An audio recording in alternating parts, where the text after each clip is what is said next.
Hey guys, today I'm going to be doing an overview on the Mofang Jiaoshi or cubing classroom cubes. So basically what these cubes are is just a line of budget cubes from moyu. So first off, huge thanks to moyu for sending me all of these. I really appreciate that. So let's just get started. Here we have the MF2S. So this cube costs $4.95 from Speed Cube Shop, while the moyu Tangpo costs $12.95. So right off the bat, I noticed that this cube was a bit lighter than the Tangpo. It also has white on the inside of the pieces, which is kind of weird. None of these other cubes do, so I'm not quite sure why they did that. This cube does resemble the Tangpo a lot. I would say it's a little bit faster. It's almost a little uncontrollably fast for me, and I do get some lockups on this cube, and it makes it a little difficult to solve on, having lockups and being fast. But if you're looking for, a cheap 2x2, this is definitely a good one to go with. But if you're willing to pay a little bit more, I would probably go with the Tangpo. So moving into 3x3s, here we have the MF3.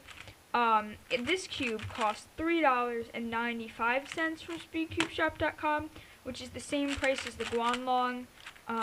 This cube reminds me a lot of the Guanlong, but if I had to choose, I would probably say this. I think it just feels a little bit better. But for only $1 more, you can get the MF3RS, and this cube is amazing. So if you're deciding between the two, definitely go with the 3RS. It's 1,000 times better, and it only costs $1 more. So this cube is $4.95, and this cube turns amazing. It kind of has a little bit of a scratchy feel, but I really like the turning on this cube.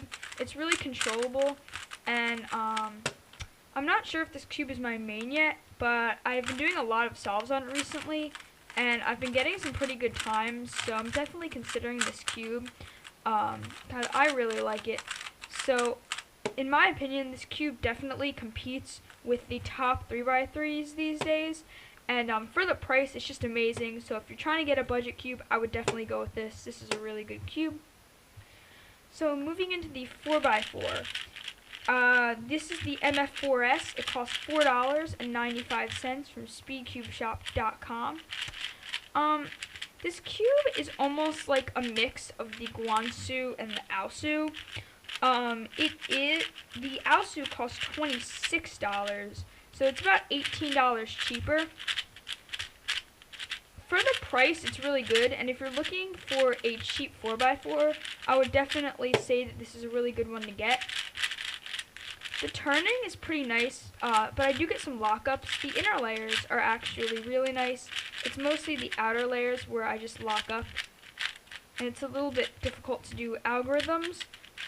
So if you want something really good, I would probably just go with the Aosu, but if you're looking for something cheap, this is really good, and I think with some setting up and breaking in, it can get almost as good as the Aosu. So here we have the MF5. This cube costs $8.95. There's also the MF5S for $10.95. I don't really know the difference, but yeah, this cube is pretty good. It reminds me of the Bochuang, which costs $19, so it's about $11 cheaper, and you can feel how it is a bit different. It kind of does have a cheaper feel, but it's also a little bit faster and smoother than the Bochuang. My only really big problem with this is lockups, which do occur a lot.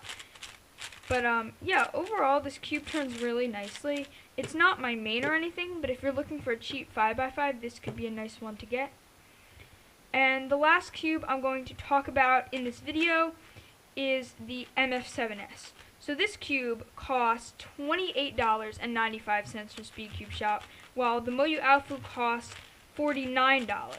So that is over $20 cheaper, which is pretty crazy because I think this cube is a lot better than the Alfu.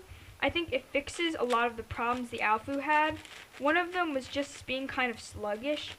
it was hard for me to do a lot of solves on the Alfu because my hands would get tired, but this cube is a lot faster, and since I've started using it, my times have dropped a lot.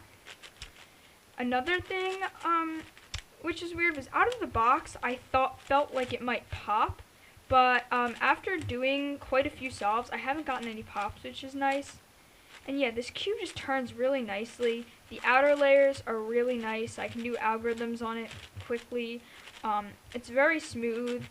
And yeah, it's basically just a kind of faster, a little bit looser version of the Alfu.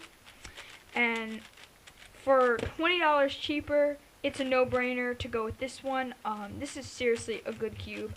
Haven't really experienced any lockups like I have on the 4x4 and 5x5. And yeah, this cube has dropped my times like crazy. So those are the overview on the cubes. I'm going to do some solves now, and I'll also do some more talking about how I feel when solving them. Okay guys, so on the screen right now I'm just doing a relay. It's just like a 2 through 7 relay, but obviously without the 6x6. And a lot of people were wondering if there will be a 6x6, and the truth is I really don't know. Hopefully there will be, because the 7x7 is really good. But let's just talk about my solves a little bit. 2x2 did not go so well. It's way too fast for me. I overturned. So yeah. 3x3 was pretty good. Obviously I didn't have inspection, which hurt me a lot. 4x4 was good. Could have been a little better if I didn't get some lockups. But overall I really liked the 4x4. And the 5x5 was okay. I got a 138, which is like average, I guess. Again, I think it would have been a little bit better if I didn't use this, if I used my main. And then the 7x7, I really like this cube. I've never gotten a pop on this cube, which is amazing. And I just really like the turning. I got 556, which isn't too great for me, but I haven't been doing wasn't really warmed up, and I haven't been doing a lot of 7x7 lately. So, also, just want to ask you guys if you like this kind of review of me, like, filming it from my head camera. So I just want to know what you guys think. Thanks for watching. Bye!